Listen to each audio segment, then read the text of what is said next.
Hi అండి, నమస్తే. మీరు ఇవి చూసే ఉంటారు, చాలామందికి బహుశా తెలిసిండకపోవచ్చు. దీన్ని పప్పు శనగ అంటారు. మా అనంతపురం జిల్లాలో చాలా ఫేమస్ అనమాట. మా గుంతకల్లు, ఉరవకొండ, తాడిపత్రి ఇట్లా పరిసర ప్రాంతాలంతా ఇవే పొలాలు ఉంటాయి. ఇలా మా తెలిసిన వాళ్ళ పొలంలో కొన్ని పీక్కొచ్చినాము. వీటిని ఈ బుడ్డలు ఉంటాయా, ఇట్లా కొన్ని అట్లా ఓపెన్ చేస్తే లోపల ఇట్లా శనగలు అంటారు అనమాట. ఈ విధంగా శనగలు వస్తాయి అన్నమాట. సో అది అండి ఇప్పుడు మేము చేయబోయే చిన్న రెసిపీ అన్నమాట. ఇట్లా దీంట్లో ఈ విధంగా ఎండిపోయింటుంది శనగ.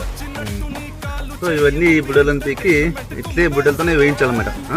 అది చూపిస్తాం మీకు మా రాయలసీమ స్టైల్ ఎట్లా చేస్తామనేది. ఈ విధంగా బుడ్డలన్నీ తీసి వేచి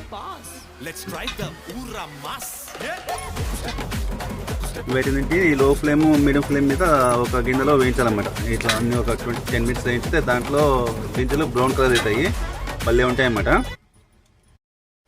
చూస్తున్నారు కదండి, ఈ విధంగా వాటన్నిటికీ బుడ్డలు తీసేస్తే శనగ బుడ్డలు అంటారు వీటిని.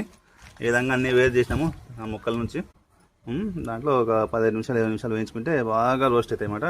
ఇవి బ్లాక్ అవ్వాలి, స్కిన్ బ్లాక్ అయితే లోపల గింజ బ్రౌన్ అవుతుంది అనమాట. అది ఇప్పుడు బాగా టేస్ట్ ఉంటుంది అనమాట. రండి చూద్దాం.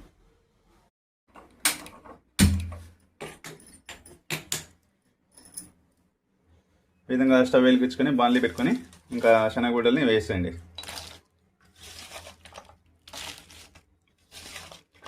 బాణలి లేనప్పుడు మామూలుగా ప్రెషర్ కుక్కర్లో కూడా పెట్టుకోవచ్చు. ఏంటంటే ముయ్యాకండి, లిడ్ ఓపెన్లో పెట్టుకొని వేయించుకోండి.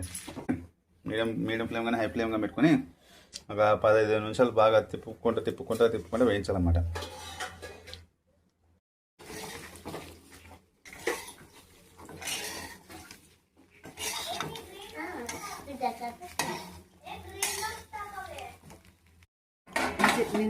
ఇప్పుడు చూస్తున్నారు కదా, బాగా బ్లాకిష్ అవుతున్నాయి తోలన్నీ, అంటే బుడ్డల పైన ఉండే పొట్టు అంతా నల్లగైతుంది కదా, బాగా కాలున్నాయి. ఇంకా ఓకే, తినచ్చు.